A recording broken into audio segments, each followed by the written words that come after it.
केसरिया बालम आओ हमारे देश।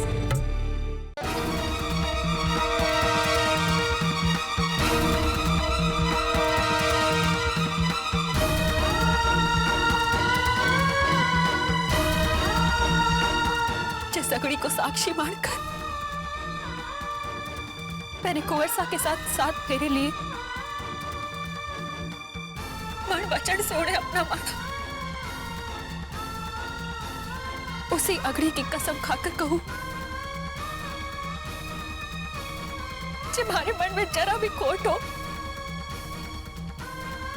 तुम्हारी वजह से कुंवरसा पे कोई भी आ जाए,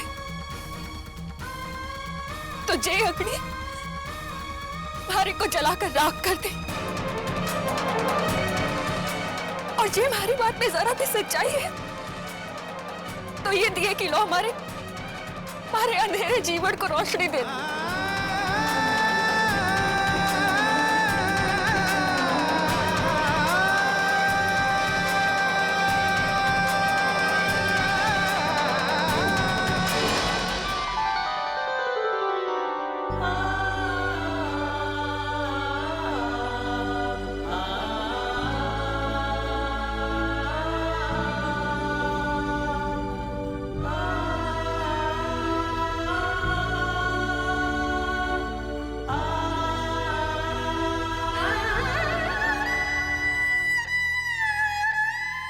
बेटा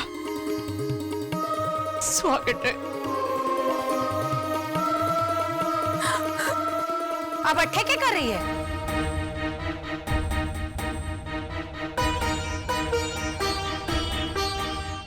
ओह, मासा को अपने आंसुओं से पिघलाने की कोशिश कर रही है, क्योंकि तू जाने कि मासा का दिल तो कोमल है।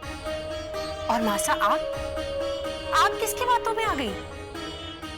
अरे ये धोखेबाज छोरी तो घर में हर किसी के सामने रोके गिड़गिड़ा के इस घर में जगह पाने की कोशिश कर रही है।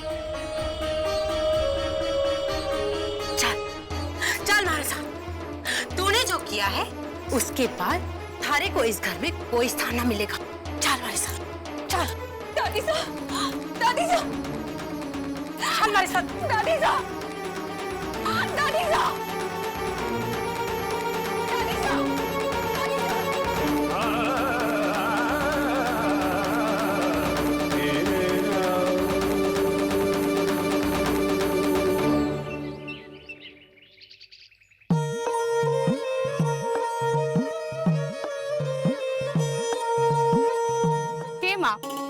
जीजी को ऐसा फीका हलवा नहीं, मीठा हलवा पसंद है। अरे ये काहे नहीं कहती छोरी कि थारे को मीठा हलवा ज्यादा पसंद है और जीजी का नाम ले रही है। तू रहने दे, जब रुक्मी आएगी उसी से पूछ लूंगी कि हलवा कैसे बना है।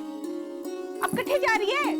जीजी की बस आने का समय हो रहा है, उनको लेने जा रही हूँ। अरे गिसु की अम्मा, हो गई तैयारी पग फेरे की? हाँ हो ही गई समझो। ये लो चाबी, हमारे को जरा थालू का जाना। आज ही? नाना तने आज मैं जाने ना दूंगी। अरे रुक्मी के आने पे गाना कौन गावेगा? ये रसाल है ना, वो गा लेवेगी।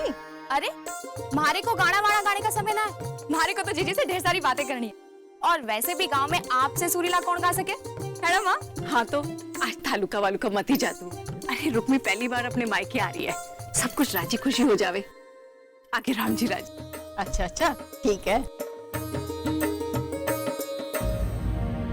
अरे रणवीर, हमारे को एक बात है, थारे को एक बार भी छोरी का चेहरा देखने का मन नहीं हुआ क्या? मेरा मन तो उसकी आंखों में डूब गया था भाई साहब। बस यही तो तू डूब गया। तुम कलाकारों की यही बात मारे पल्ले नहीं पड़े। औरत सर से पांव तक खूबसूरत होए, तारी खूबसूरती सिर्फ आंखों में होए क्या? हाँ हाँ, आंखों की भाषा तो वही पढ़ पावे जो दूसरों के मन में झांकना जाने। बाकी तो औरतों की बारी खूबसूरती में फंसे रहे।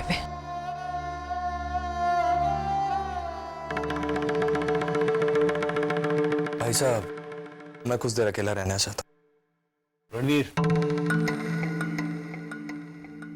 कहते हैं कि दुख बांटने से कम होवे। हमारा भाई दुखी और अकेला, ये हमारे से सहन नहीं होगा। चला जा, बैठ बैठ।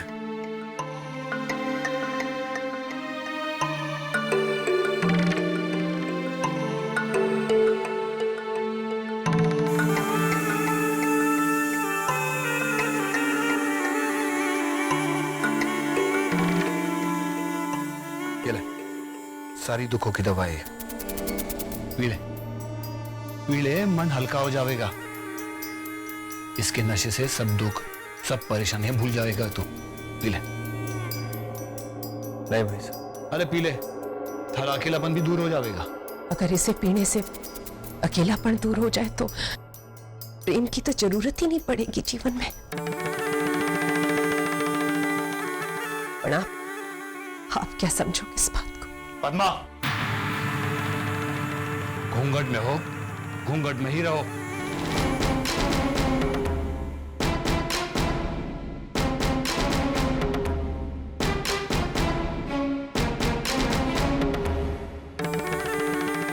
पी जा।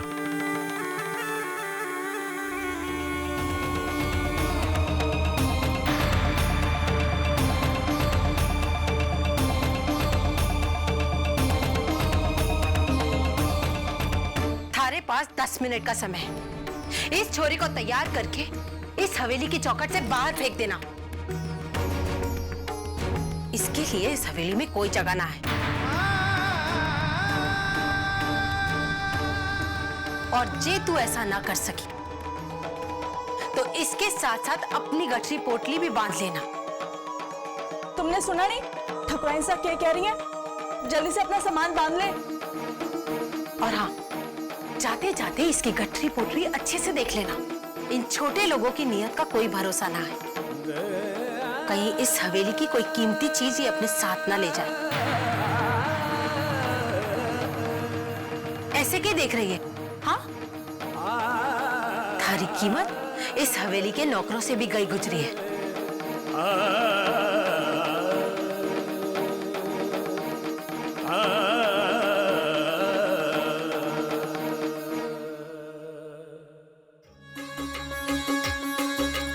रुक्मी जीजी आ रही है आज पगफेरे के लिए। शाम को गुड़ खाने आ जाना। और हाँ, काको सबको भी लेकर आना।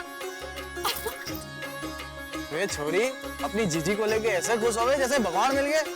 अरे जो मिले वो भगवान से कम थोड़ी ना है। बड़ी हवेली के कुंवर सास से ब्याह हुआ है रुक्मी का। मदन सिंह की छोरी के तो भाग ही खुल गए सच्ची। आप लोग आना ना भूलना, ठीक है?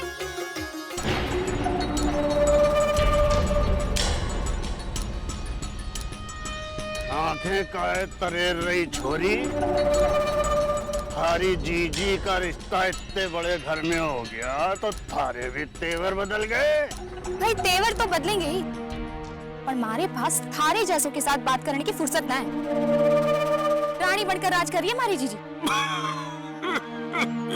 अक्खड़ मत दिखला। पहले अपना इलाज करा। थारे जैसों को तो हमारी जीजी की हवेली की चौखट के बाहर रखवाली करने भी ना रखे।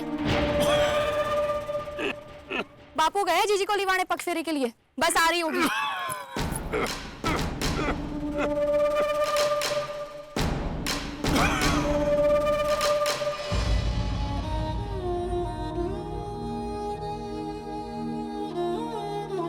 ठाकुर साहब, आप यह जमीन पर क्यों बैठे? जमीन से जुड़े होकर आसमान की तरफ देखने की सजा है ये। ऐसा मत कहो ठाकुर साहब, चाहे जो भी हो, आप इस हवेली के समधी हैं। आपको इस तरह जमीन पर बैठना शोभा नहीं देता। जिस हवेली में हमारी छोरी ने कभी भी बहू का दर्जा नहीं मिल पाएगा, वहां का मैं समधी कैसे हुआ? आप हमारी बहुत इज्जत करी, धन्यवाद। मैं अभी ठीक हूं, बस एक बार मेरी बेटी आ जावे, तुम दोनों चले जाएंगे। और साथ में हमारे कुंवर साहब के सारे सपने, सारी खुशियां भी ले जाएगी। अब हमारा कोई सपना नहीं है, सब चूर हो गए। अब तो बस अब उन सपनों के टुकड़े साथ लेकर जाएंगे और उन टुकड़ों की चुभनी अब मेरी बेटी की जिंदगी है।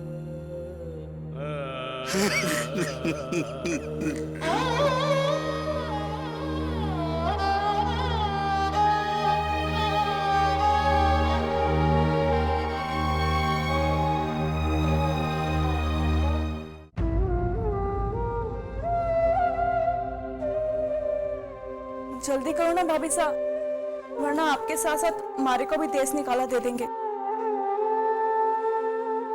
आपका तो पियर का घर है, पर मैं कट्ठे जाऊंगी।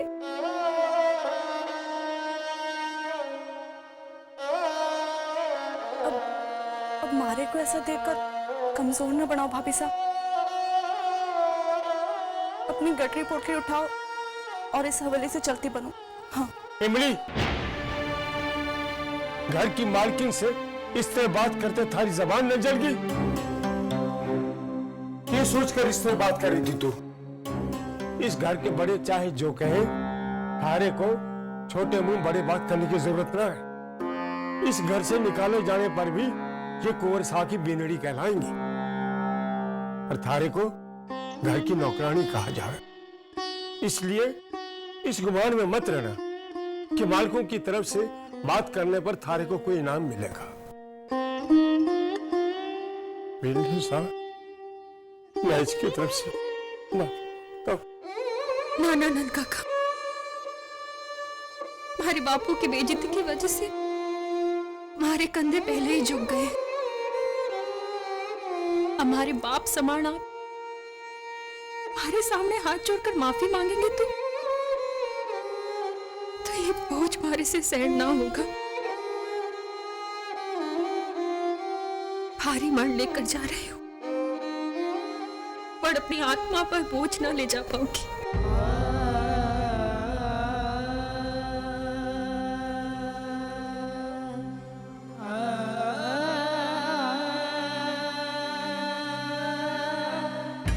वो तो अच्छा हुआ जो मैं सही समय पर वहां पहुंच गई, वरना उस छोरी ने तो मासा को फंसाने का पूरा इंतजाम कर लिया था। देखा जीजी, रस्सी जड़ गई और बढ़ नहीं गया। किसी न किसी तरह इस हवेली में अपने आप को जमाए रखने की मंशा है इन बाप बेटे की। वो सपना तो कभी पूरा ना हो पाएगा। मैं खुद इमली से कहकर आई हूँ कि उस मनहूस छोरी को 10 मिनट में तैयार करके इस हवेली से बाहर निकाल दे। इतना ही नहीं, मैं इमली से ये भी कहकर आई हूँ कि जाते जाते उसकी गठरी पोटली ठीक से देख लेना। कहीं इसमें हंसने वाली कौन सी बात कही मैंने? अरे जीजी, वो छोरी हवेली से मिले हुए गहने और कपड़े अपने ऊपर लाद कर ले जा रही है, तो फिर गठड़ी में छुपाने की क्या जरूरत है? मदन सिंह की तो बेइज्जती होने के बाद 5 उंगलियां घी में उसकी जमीन उसे वैसे ही मिल गई, और हवेली से जो गहने और कपड़े मिले सो अलग। समझी जीजी? Let's go.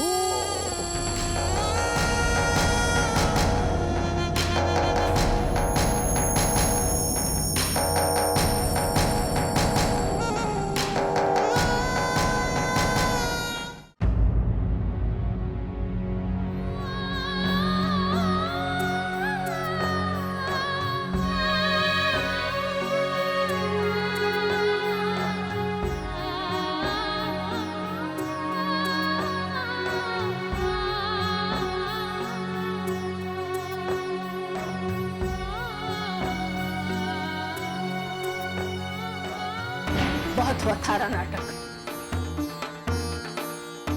अब तो इस हवेली की बिंदनी ना है जो सबके पैर छूकर आशीर्वाद ले लेगी। इमली, इसे हवेली से बाहर निकाल और दरवाजे बंद कर देना।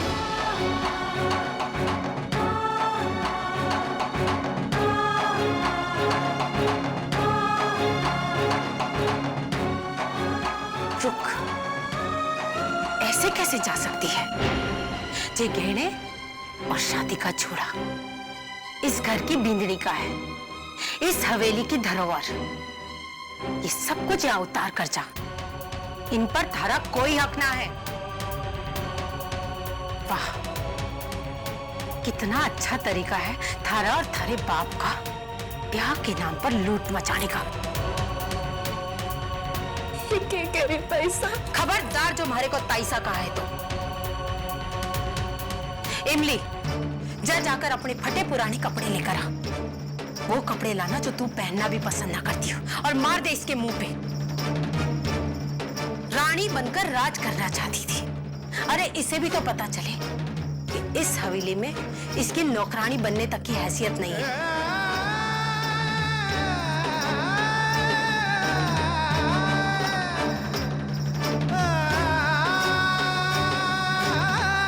अब खड़े खड़े मारा मुंह का देख सी है। जा।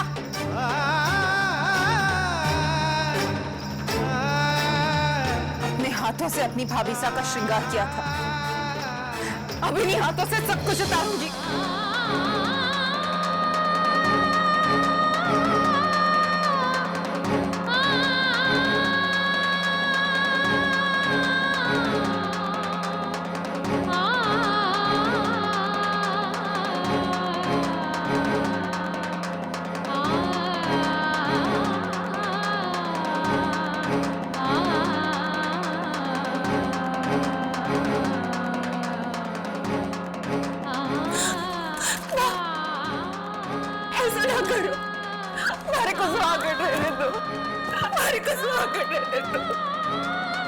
रहने दे मुमल, रहने दे। दो चार चूड़ियां छोड़ दे इसके हाथ, ताकि लोगों की नजर में एक सुहागन बनी रहे और हकीकत में एक विधवा की जिंदगी जिए।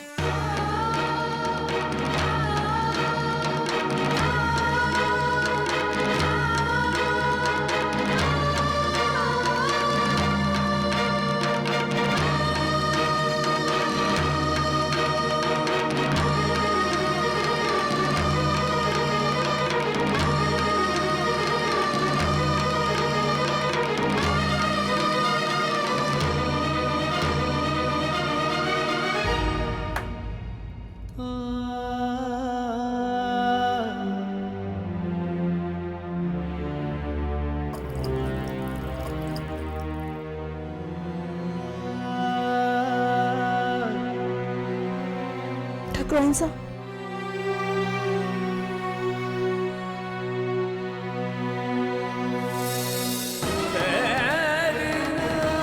ले, पहन ले, यही औकात है थारी।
धूप दो मासा।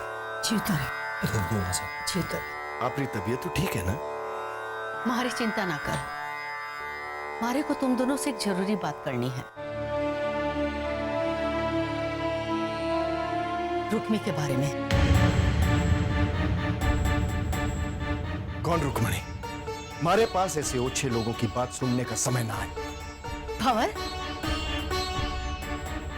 कोई जन्म से ऊंचा हुए है और कोई कर्म से, पर रुक्मी ना जन्म से ऊंची है और ना ही कर्म से। एक बात हमारे समझ में नहीं आ रही मासा कि रुक्मणी ने आपके ऊपर क्या जादू कर दिया है जो आप उसका पक्ष ले रही हैं? मासा, जैसा धोखा उसने मारे रणवीर के साथ किया है, हम सब के साथ किया है, ऐसा धोखा तो मेघ, थारे जैसे मारे मन में भी रुकने के लिए बहुत घृणा थी, पर आज जब मारे कहने पर उसने माताजी महाराज को साक्षी मानकर उनके दिए पर हाथ धर के कसम खाई, तब मारे को लगा कि रुक्मी को समझने में हमसे घनी बड़ी भूल हो रही है। मासा, ये आप क्या कह रही हैं? ठीक कह रही हूं। ये बूढ़ी आंखें अभी इतनी भी धुंधली ना हुई इस सच और झूठ का फर्क ना जान सके। तू हमारे साथ वहां होता तो तू भी देखता, कसम खाते हुए रुक्मी की जबान एक बार भी न लड़खड़ाई। उसकी आवाज में सच्चाई की खड़क थी। अगर उसके मन में पाप होता तो वो भगवान जी से, मारे से कभी नजर ना मिला पाती। मासा, आप कहना क्या चाह रही हैं? आज तक इस हवेली से सबको न्याय ही मिला है। हमारा बस इतना कहना है कि जल्दबाजी में लिए हुए फैसले से रुक्मी पर कोई अन्याय ना हो। और रणवीर, उसके साथ जो अन्याय हुआ है मासा, उसकी जिम्मेदारी कौन उठावेगा? उस बेचारे का तो जीवन ही नर्क हो गया है और इस हवेली की इज्जत मिट्टी में मिल गई है। वो लड़की जो इतने बड़े झूठ का सहारा लेकर अपने बाप को उसकी जमीन वापस दिला सकती है, रणवीर से ब्याह कर सकती है, तो उसके लिए आपके सामने कसम खाना कौन सी बड़ी बात है? आपको उसकी चालाकी नहीं दिखी मासा? पर भंवर, मैंने उस छोरी की आंखों में सच्चाई देखी है। मासा,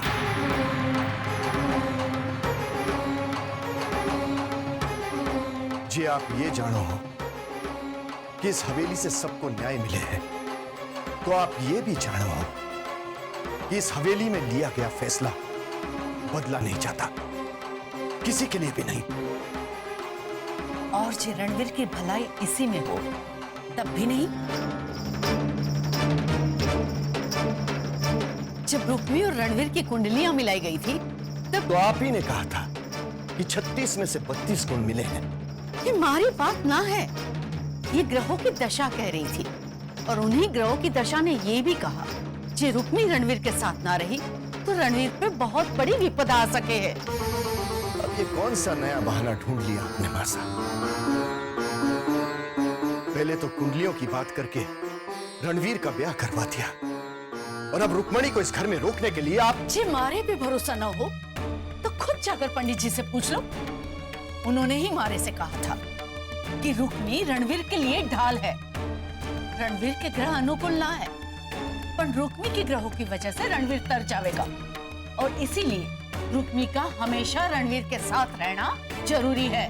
तो ये बात आपने हमें पहले क्यों नहीं बताई मासा?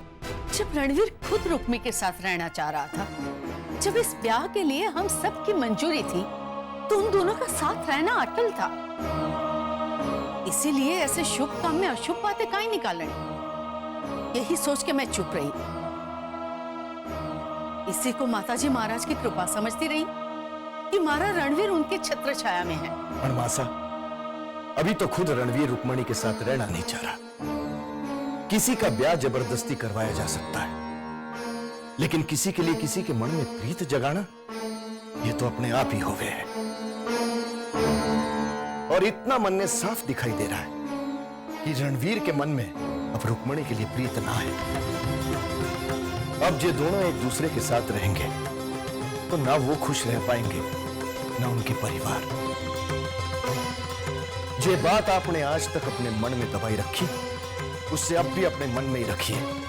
रुक्मणी का इस हवेली से निकाला जाना अटल है, इसलिए जो हो रहा है देखते रहिए।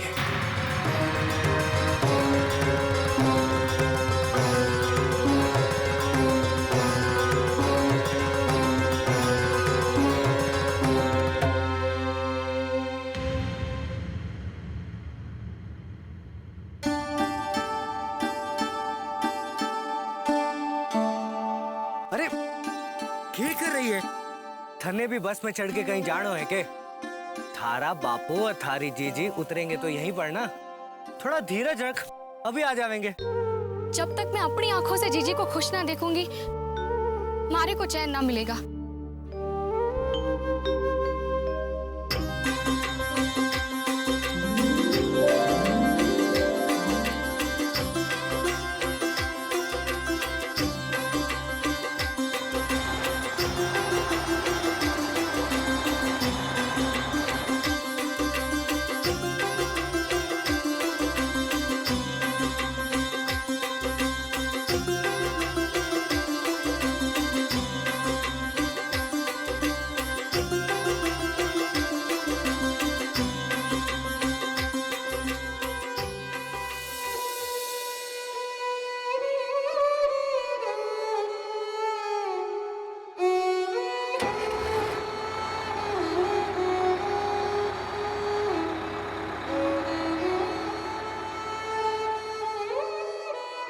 इस बस में भी बापू और जीजी ना आए।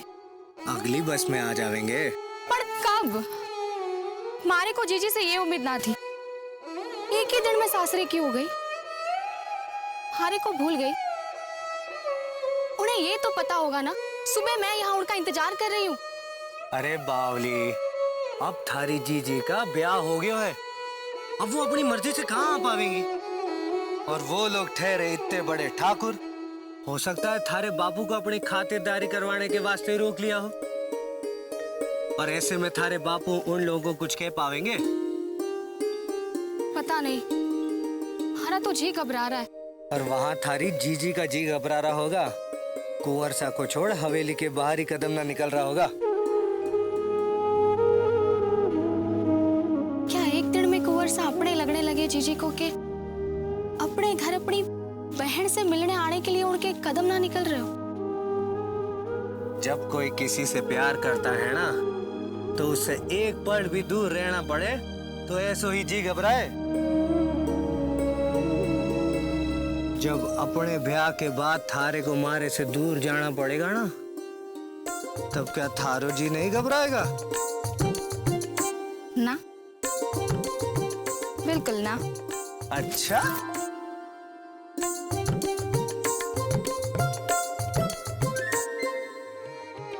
बैठो जी। लो जी, क्या हाल है? लो जी।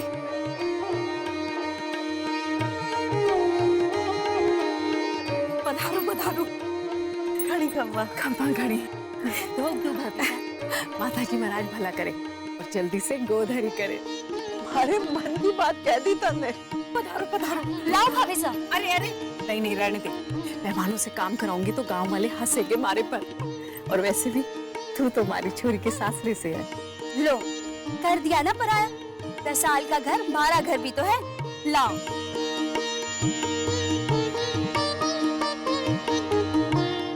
बड़ी गुणी बिंदड़ी है थारी। हमारी रसाल भी ऐसी ही है। हाँ हाँ जानू, माता जी महाराज के आशीर्वाद है कि हमारे घर में एक लक्ष्मी है और एक सरस्वती बन के आवेगी। भोग दो काके सा। लो, 100 साल की उम्र है हमारी रसाल की।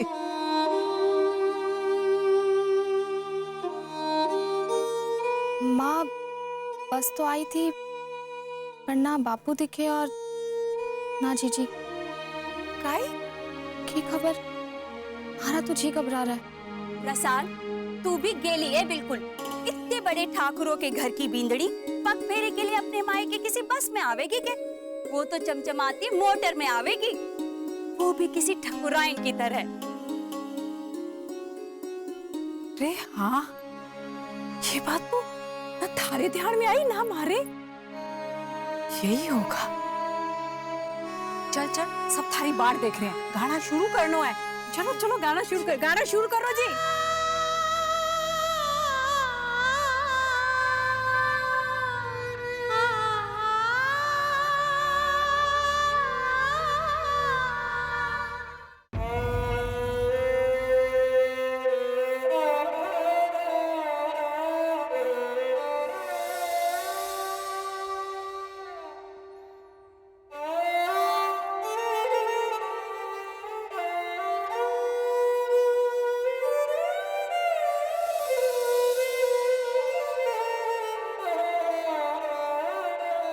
बापू तने प्यास लगी है ना, रुको। ए रुको, जरा पानी देना। हवेली के दुश्मन को पानी पिलाना चाहता था। अंदर चल। ठाकुर मदन सिंह, अपने बच्चों को यही सिखाया तूने? एक ने तो धोखा देकर झूठ बोला और एक ने चोरी की। मैंने कोई चोरी वोरी नहीं किया। माए बापू से ऐसे बात मत करो। बापू को प्यास लगी थी इसलिए मैं उनके लिए पानी लेने गया था। वाह, थारा बापू कहीं का राजकुमार है जो ये सुन के उनकी इज्जत चली जाएगी। और मदन सिंह, तुझे तो मालूम है ना कि एक बाप अपनी बेटी के घर का पानी नहीं पीता है। भूल हो गई, माफ कर दो। वाह, भूल हो गई और फिर भूल की माफी भी मांग लो। मदन सिंह, एक बात कान खोलकर सुन ले जे, इस हवेली से ना ही तेरे को माफी मिलेगी और ना ही तेरी बेटी को, समझो? Let's go.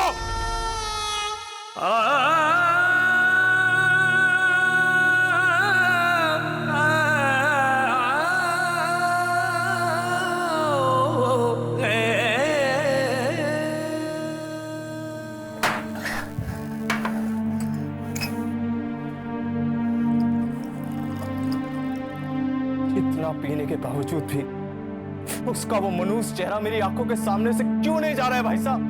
क्यों? हो गए, ऐसा ही हो गया रणवीर। सच्चे प्रेमी का जब दिल टूट जावे ना तो ऐसा ही हो गया।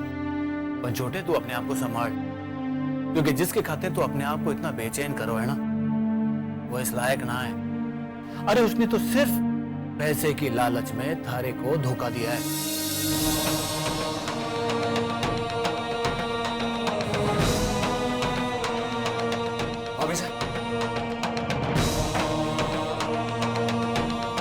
वो गई यहां से।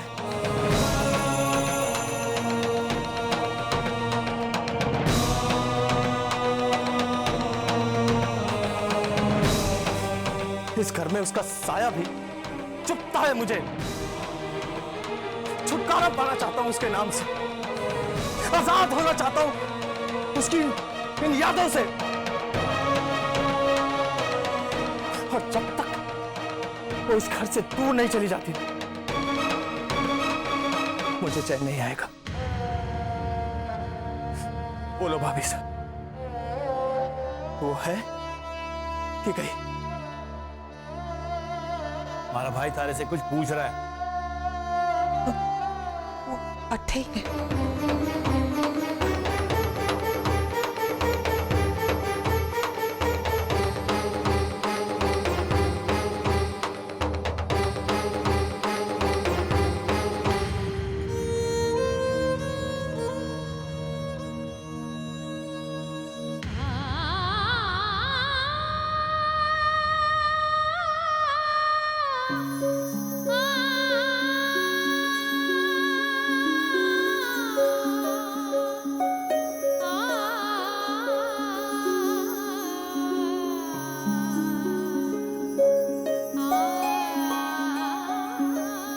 आज मेरी जिंदगी में पूनम की रात, जब मेरा चांद पूरा दिखाई देगा।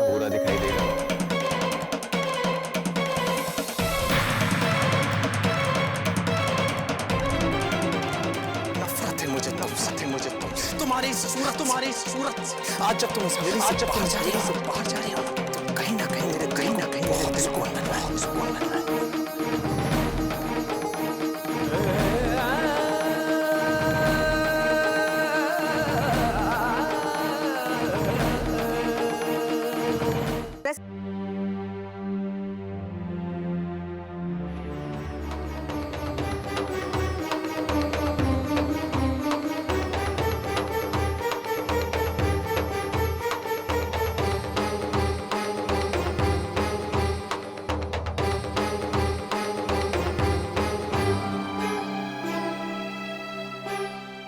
अपने आप को किसी के लिए खत्म करने से उसका प्यार मिल जाए, ये जरूरी नहीं है। बन्ना साहब, ये तो अपने अपने भाग की बात है। अपने आप को इस तरह से बर्बाद मत करो बन्ना सा।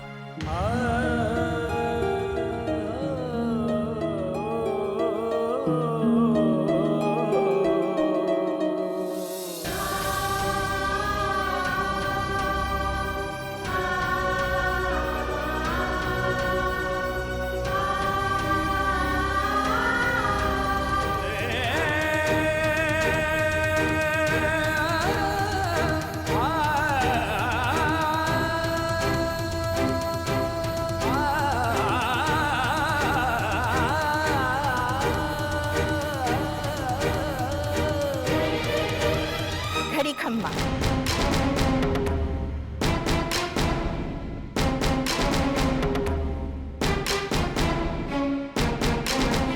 नाइन मुंह दिखाई की रस्म का न्योता लेकर गई थी, तो रस्म के मुताबिक गांव की बड़ी ठकुराइन इस हवेली की नई बिंदड़ी को देखने आई है।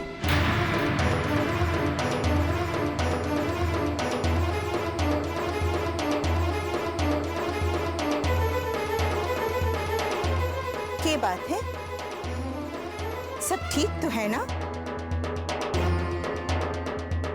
अरे तो बुलाओ ना बिन्नी ने मुंह दिखाई की रस्म के लिए। गांव की ठकुराइन तो बिना पालकी के अपने सगे वाले के घर भी ना जावे हैं। थारी बिन्नी तो नसीबों वाली है, सुना है चांद का टुकड़ा है। तो बुला दो, माढ़े को भी देखने दो इस हवेली की नई बिंदनी।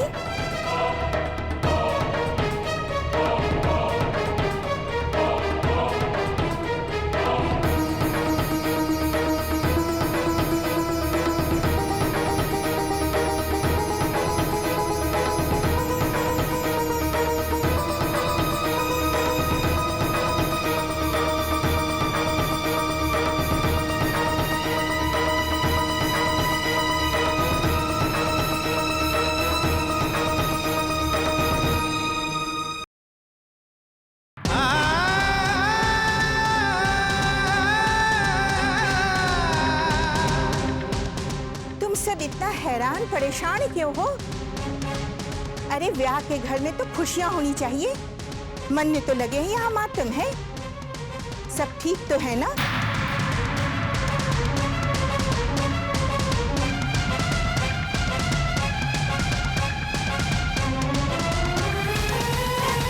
सब ठीक है, आओ पधारो, विराजो। बगल आप ठकुराइन साहब। खुश रहो, खुश रहो। अच्छो वर मिले। विराजिए।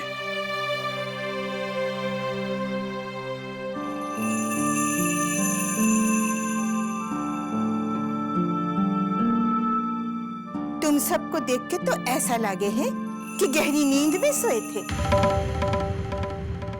मारी आहट सुन के जग गए हो।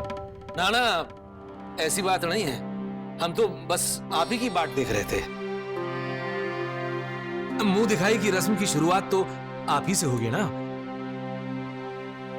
अरे भाई, ठकुराइन शाह की खातिरदारी का प्रबंध करो।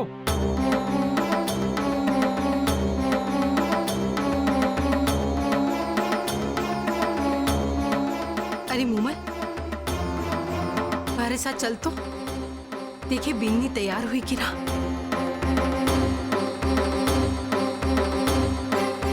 मेघ, मेहमानों की खातिर की सारी तैयारी हुई कि नहीं? अब यहाँ खड़े रह के क्या कर रहे हो? जाकर देखो, हवेली की बींदनी की मुंह दिखाई है, कहीं कोई कमी न रह जाए। ठकुराइन, सब लोग बींदनी को लेकर आते ही होंगे, आप विराजो।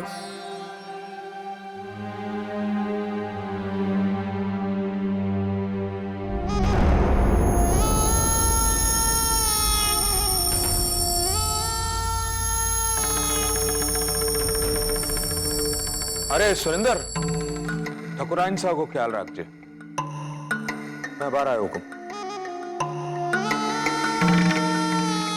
क्या बात है, माढ़े तो कुछ पल्ले ना पड़े।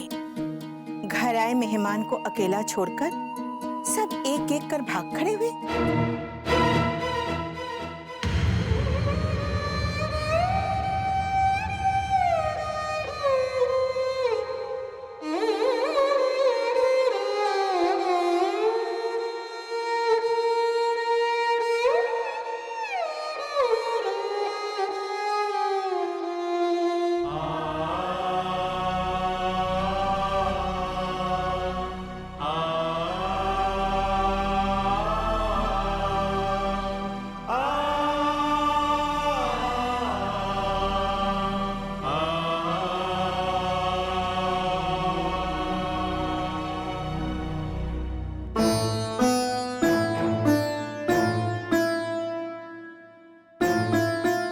इस छोरी को हवेली से बाहर निकालने के चक्कर में हम सब ये भूल गए कि वो नाइन गांव में न्योते दे रही होगी। मारी भूल है। जब मारे को पता चला तभी जे मैं नाइन को मना कर देती तो। अरे नाइन को मना कर देती तो जे बात हम छिपाने की कोशिश कर रहे हैं उसी बात का पूरे गांव में ढिंढोरा पिट जाता।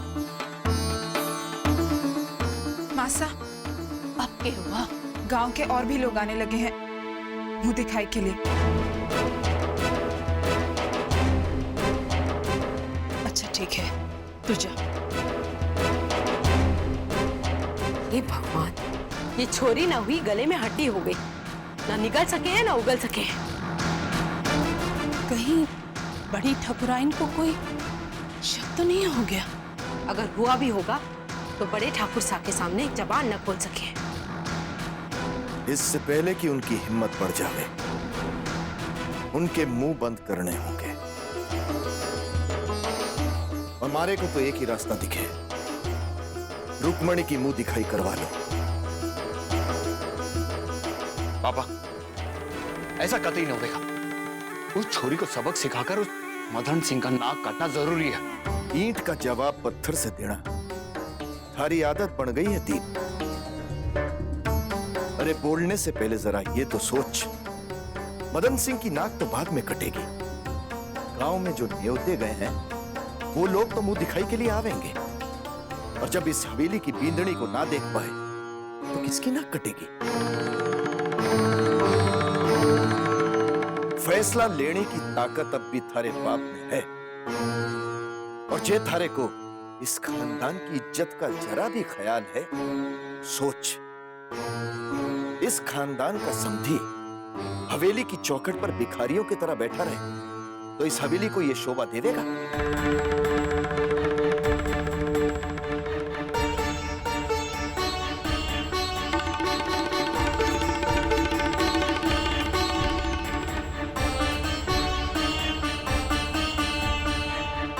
मैंने फैसला कर लिया है, रुक्मणी की मुंह दिखाई होवेगी।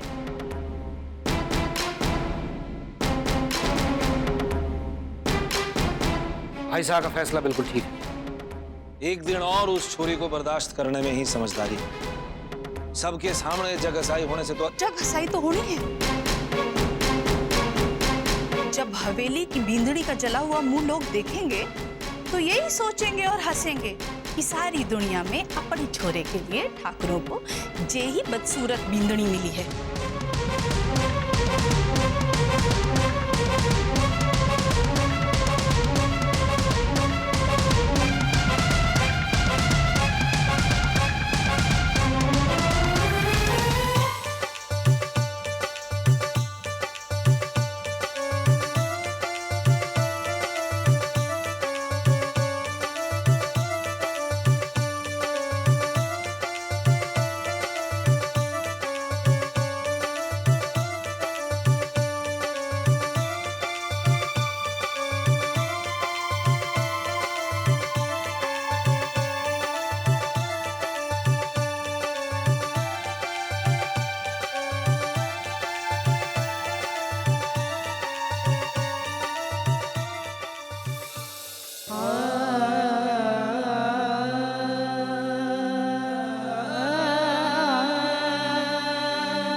पड़ गई थारे कलेजे में ठंडक।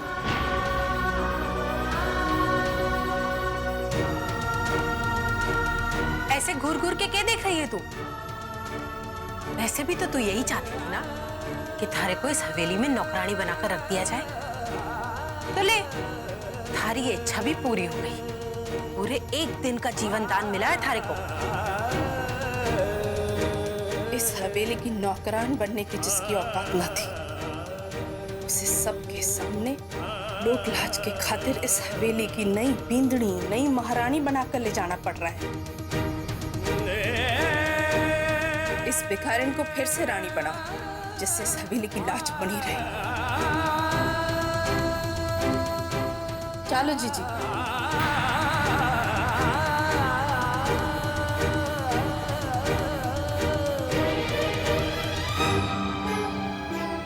पहना दो इसे ये सब। पर मैंने इतने गहने पहले देखे कोड़ी। आप हमारे पास खड़े रहकर बता दो कि इन्हें इसे कैसे पहनाने हैं।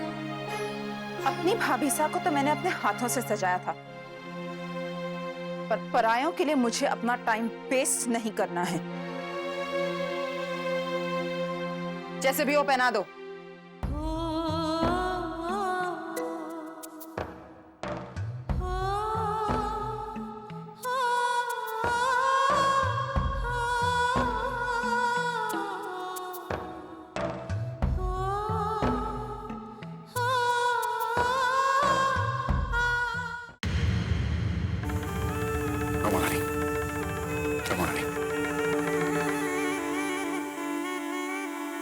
अरे तुम दोनों यहाँ हवेली के पीछे क्या कर रहे हो?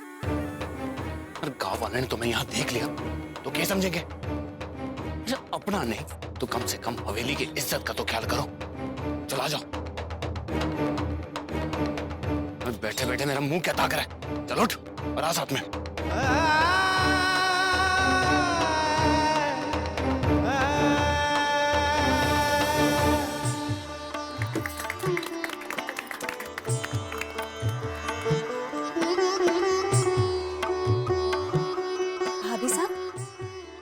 बड़ी देर कर दी। हाँ तो कब तक गाना बजाना करते रहेंगे? घर भी तो जाना है ना। ओहो तो जाओ ना, लेकिन खाना वाना खा के जाना। रुक्मी के सासरे में सब ठीक तो है ना? अरे ठीक काहे नहीं होगा? आज सुबह ही इनकी बड़े ठाकुर से फोन पे बात हुई थी। तो भेजना ही नहीं चाह रहे थे अपनी नई बींदनी को। कह रहे थे कि उसके बिना हवेली सूनी हो जाएगी। एक ही दिन में हमारी रुक्मी ने सबका मन जीत लिया है। वो तो रीति रिवाज निभाने पड़े है ना, सो रुक्मी को 2 दिन वास्ते भेज रहे हैं। इतना बड़ा घर है, वहाँ भी कुछ रस्म रिवाज हो रहे होंगे। हाँ हाँ, ऐसे काम में देर सवेर तो हो ही जावे ना। हाँ तो अरे सुनो ना, गाना काहे बंद किया? गाओ ना, चलो जी चलो बजाओ, गाओ।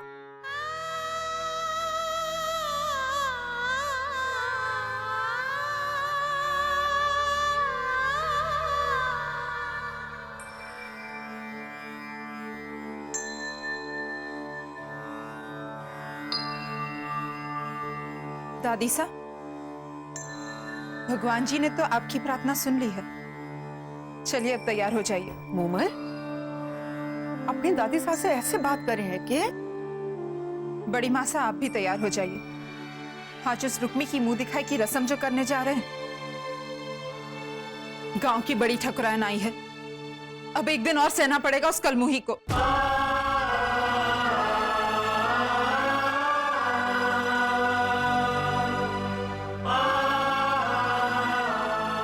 माताजी महाराज,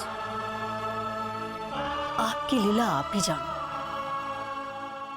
पर हमारे मन में यह विश्वास दृढ़ हो गया है गायत्री कि रुक्मी का कोई दोष ना है, वरना माताजी महाराज उसका साथ ना देती।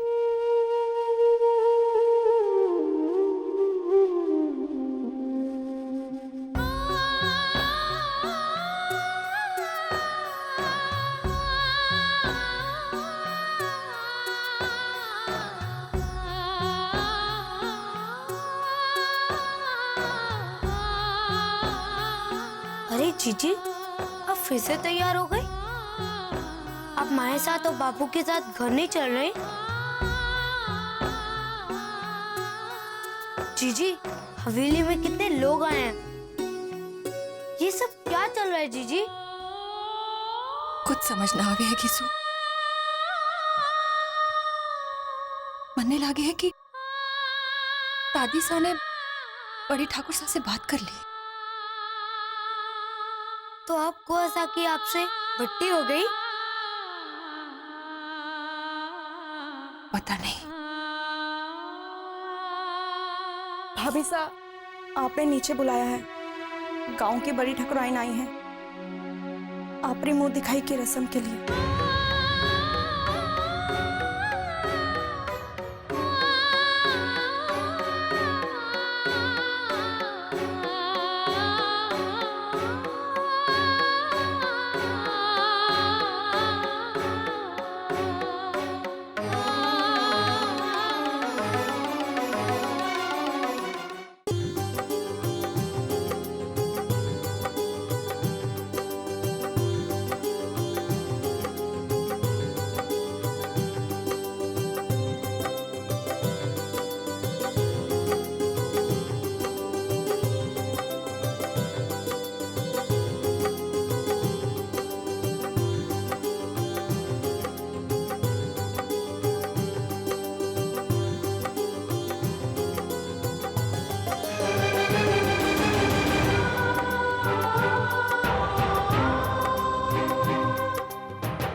आओ विन्नी।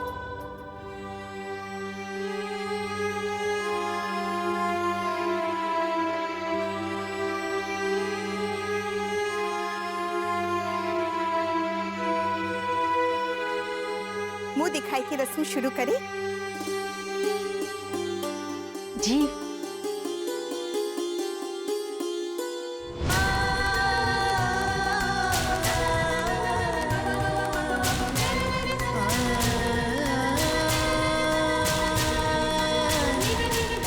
रुक जाओ ठाकुराइन।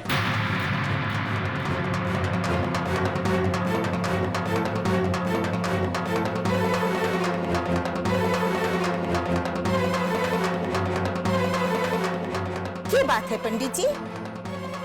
ठाकुराइन साहब, अभी नई बिंदनी का घूंघट ना उठाओ।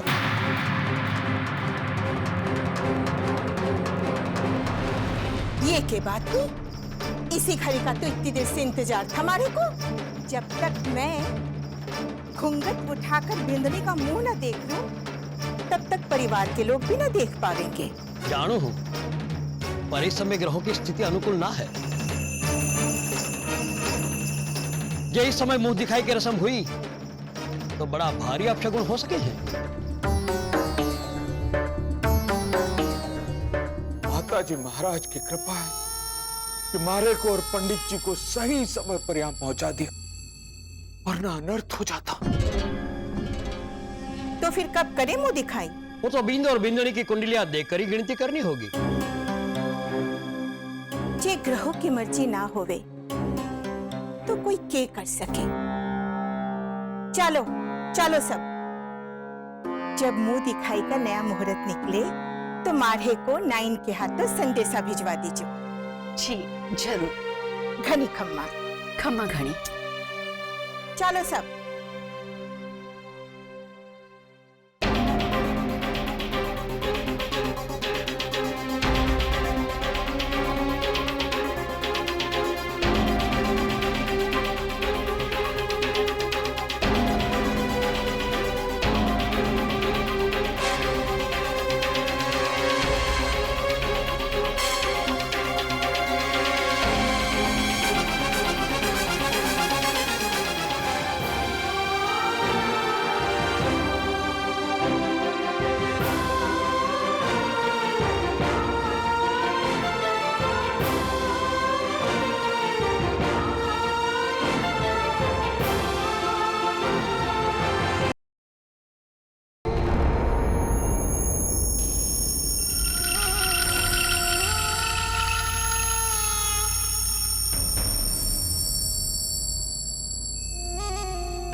माताजी महाराज ने मारी अरज सुनी। रुक्मी, चल हमारे साथ माताजी महाराज का आशीर्वाद लेने। आज उन्हीं की वजह से इस घर की बिंदनी इस घर में वापस आई है। आजा बेटा, आ।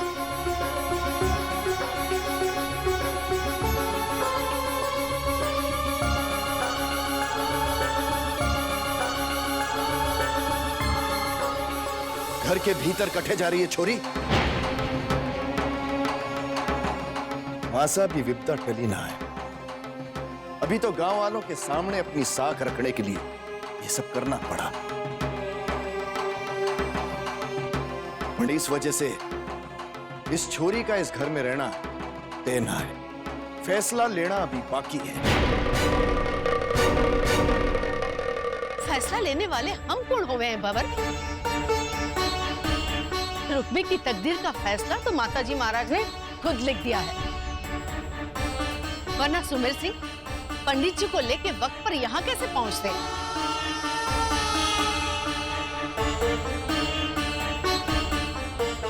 मासा, मारे को आपरे खिलाफ जाने के लिए मजबूर मत कीजिए। जब तक फैसला नहीं हो जाता, रुक्मणी अपने कमरे में ही रहेगी।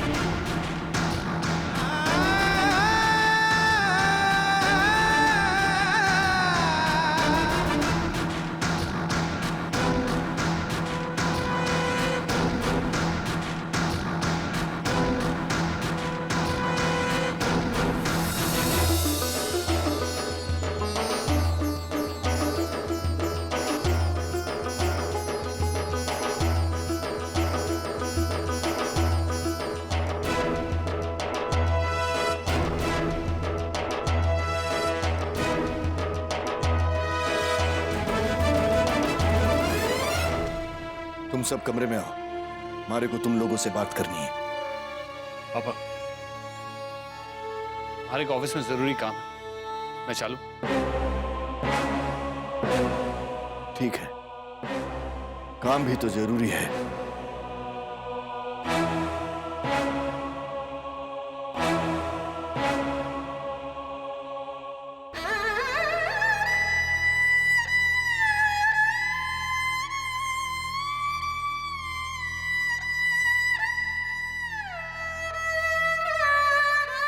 तू बस इतना बता दे, रुक्मी पग फेरे के लिए कब आ रही है? दिन तो निकलता जा रहा है। वो मारे को लगे है हवेली वालों ने रुक्मी के बापू और घीसू को जरूर किसी काम से रोक लिया है। तो हम क्या करें? ऐसे ही बात टिकते रहे? अरे नाना, रसाल बेटा जरा जाना, मुखिया जी के घर जा, हवेली फोन करके पता तो लगा। माँ जरा आना।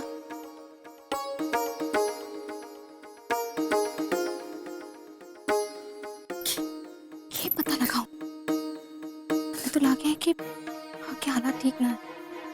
अगर वहाँ कुछ हुआ है तो सबकी जिम्मेदार आप। ये उल्टा सीधा सोच रही है।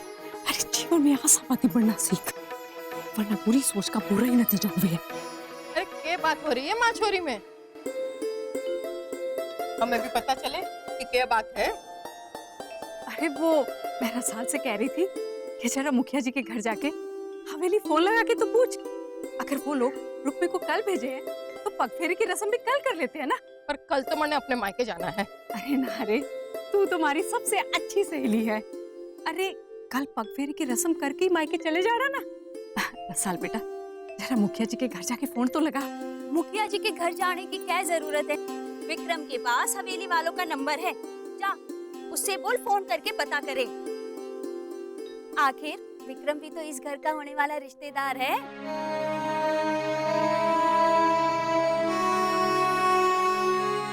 सब ठीक ठाक हुआ, बाकी राम जी राजी।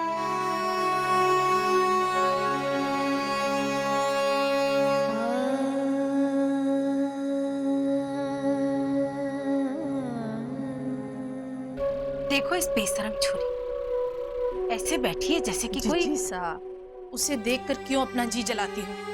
तो क्या करूं? कब से हमें इसके पास छोड़ा हुआ है, जैसे इस छोरी का मुंह देखने के अलावा हमारे पास और कोई काम ना हो। तो के करे, जे जी सा का हुक्म है ना। मैं इमली को बोल देती हूँ, वो यहाँ आकर रुकेगी इसके पास, क्योंकि अगर मैं थोड़ी देर इसके पास रही तो पता नहीं क्या कर बैठूंगी। पर घर के आदमी कोई ना कोई फैसला ले ही रहे होंगे। जब तक वो इसे लेकर किसी नतीजे पर नहीं पहुंचते तब तक हम कुछ कर भी नहीं सकते। मैंने इसके बापू और भाई को बुलाया है। मैं भी नहीं चाहती कि ये ज्यादा देर यहाँ रहे।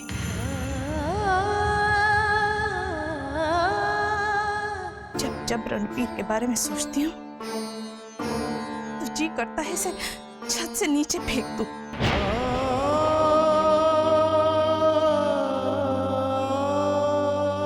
पता चला है कि रुक्मी की मुंह दिखाई की रस्म को नहीं हो पाई।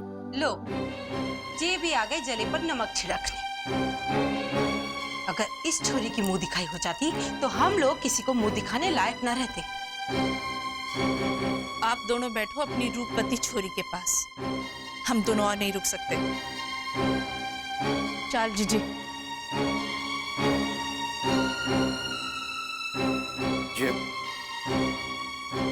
ये आप हुक्म करो तो मैं बारी रुक्मी ले जाऊं यहाँ से। ऐसे कैसे ले जाओगे? जब तक इस घर के बड़े कोई फैसला ना ले ले, बैठो यहाँ, हम पूछ कर आते हैं। चल।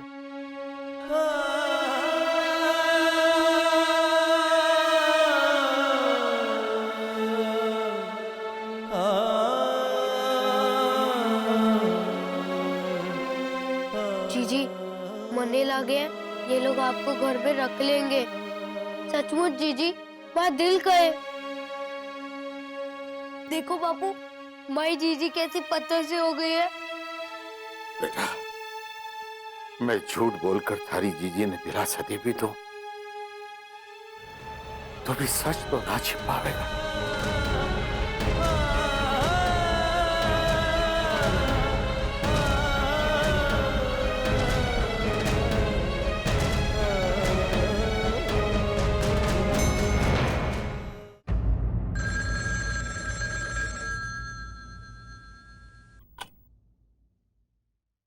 हेलो, क्षमा गणी जी, मैं रसाल बोल रही हूँ, रुक्मी की छोटी बहन।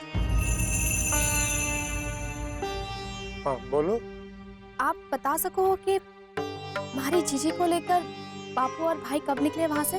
अभी तक वो नहीं निकले यहाँ से। कुछ अंदाजो है कब तक निकलेंगे वो लोग? बेटा मैंने तो पता को नहीं, पर थारे बापू और भाई थारी जीजी के साथ है। तो कि आप हमारी ओर से बात करवा सकते हो? वो इस वक्त ऊपर वाले कमरे में है, हमारा सामना है तो बता दो। जी ठीक है, क्षमा गणी। देखा, अगर अभी तक वो लोग हवेली में ही हैं, तो जाहिर बात है कि कोई रस्म निभा रहे होंगे। बातों से तो ऐसा ही लग रहा है। मैं माँ को जाके बताती हूँ कि आज शायद जीजी के पगफेरे की रस्म ना हो पाएगी।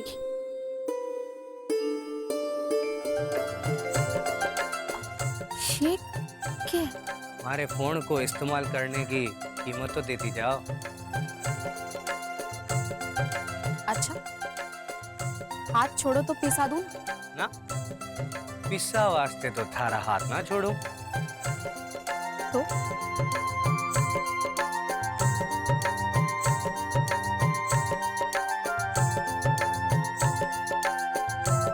क्षमा गणी भाभी साहब।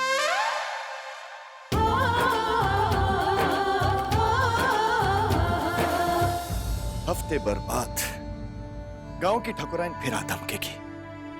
अब हम क्या करेंगे? भाई साहब, कहीं आप ये तो नहीं कहना चाह रहे कि हम तब तक रुक्मी को घर नहीं, ये बात रणवीर को बर्दाश्त नहीं होगी भाई साहब। इस वक्त हमें सिर्फ रणवीर का नहीं, पूरे खानदान की मान मर्यादा का ख्याल है। पर भाई साहब, हर बार पुरोहित जी के आने से भला टल जाएगी, ऐसा तो ना हो सके। हमें कोई दूसरा रास्ता सोचना है। जीजो साहब, छोटे मुंह बड़ी बात, पण पुरोहित जी खुद नहीं आए थे। तो मैं हालात समझा कर लाया था। माफ कर जो जीजो साहब, पर उस समय गांव की ठकुराइन को समझाने का और कोई रास्ता नहीं था। पर पुरोहित जी के पास एक बहुत बढ़िया रास्ता है। आप लोग बोलो तो बताऊं? बोलो। रणवीर भांजे का तुरंत दूसरा ब्याह कर देना चाहिए। क्या कह रहे हो आप? अभी रणवीर एक सदमे से बाहर नहीं निकला है और आप?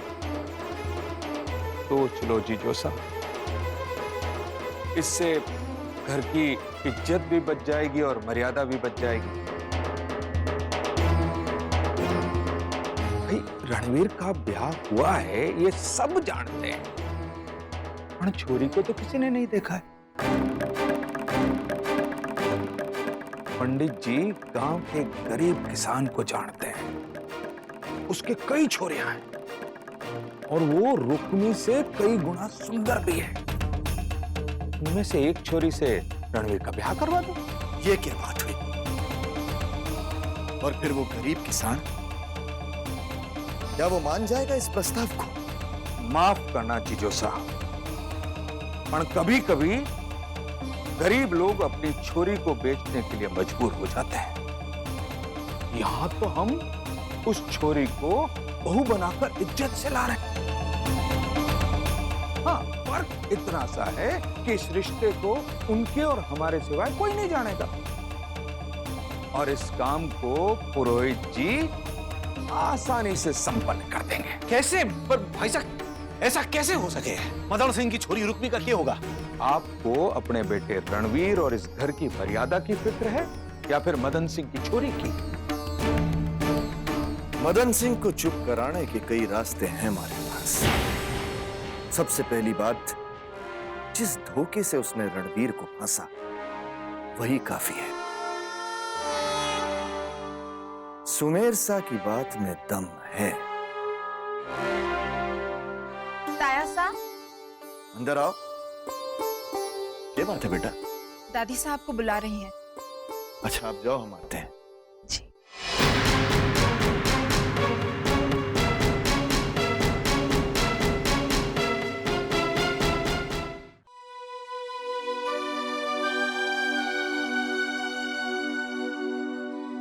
मासा, आपने मन्ने बुलाया? हाँ।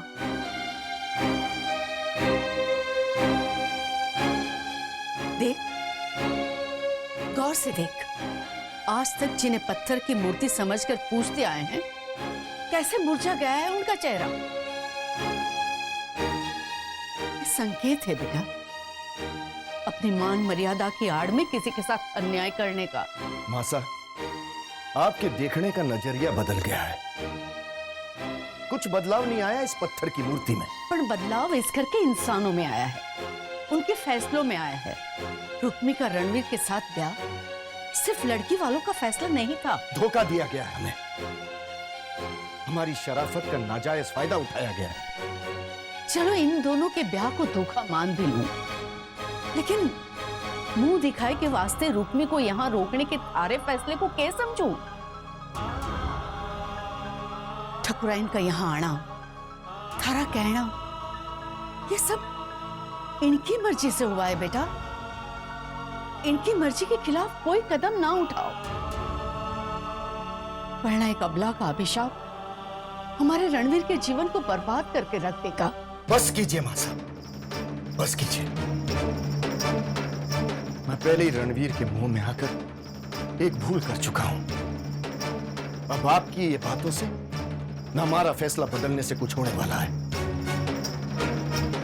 क्योंकि जिसने उस लड़की के साथ अपना जीवन गुजारना है, उसका जीवन तो पहले से ही नर्क बन गया है। इसलिए आप मुझे इसमें बिल्कुल शामिल मत कीजिए। अब मैं हर कीमत पर इस घर की खुशी के साथ साथ रणवीर की खुशी चाहूं, और अब ये खुशी हमारे तरीके से इस घर में आवेगी, हमारे तरीके से।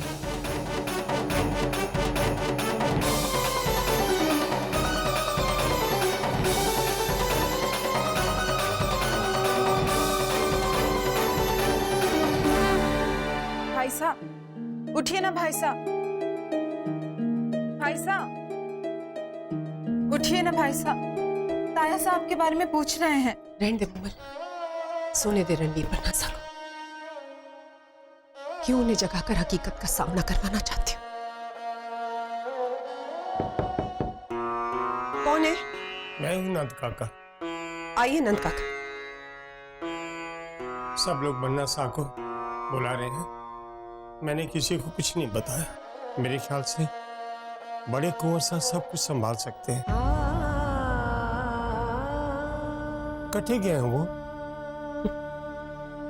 आपके सवाल का जवाब हमारे पास नहीं है नंद काका।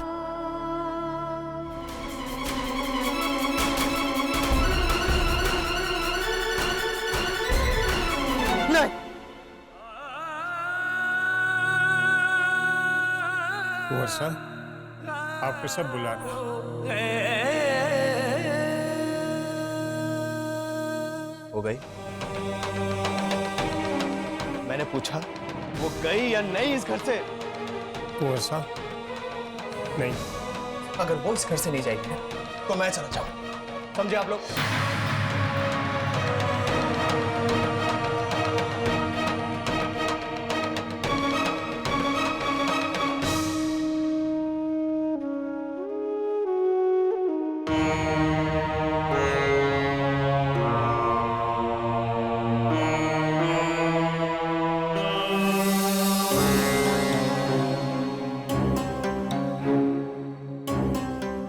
मदन सिंह, जो हुआ उसे सुधारा नहीं जा सकता, लेकिन आगे के लिए सबका जीना आसान हो जाएगा। हमने फैसला ले लिया है। ठाकुर साहब, अपना फैसला सुनाने से पहले हमारी एक विनती सुन लीजिए। आप अपना फैसला सिर्फ बहू को सामने रख करके मत कीजिएगा। आप अपनी और दूसरों की बेटी को भी सामने जरूर रखिएगा। अगर हमें अपनी बेटी का ख्याल ना होता तो आंख बंद करके थारी बेटी पर भरोसा नहीं करते मदन सिंह। इसलिए अपना फैसला सुनाते हुए हमें जरा भी तकलीफ नहीं हो रही कि हम किसी की बेटी का अपमान कर रहे हैं, क्योंकि जिसे थारी छोरी के साथ जीवन बिताना है वो भी अब इस ब्याह के खिलाफ है। हमारा बेटा दीप सिंह तने गांव की सरहद तक छोड़ आवेगा और उसके साथ ही समझ लेना इस रिश्ते का अंत हो गया है।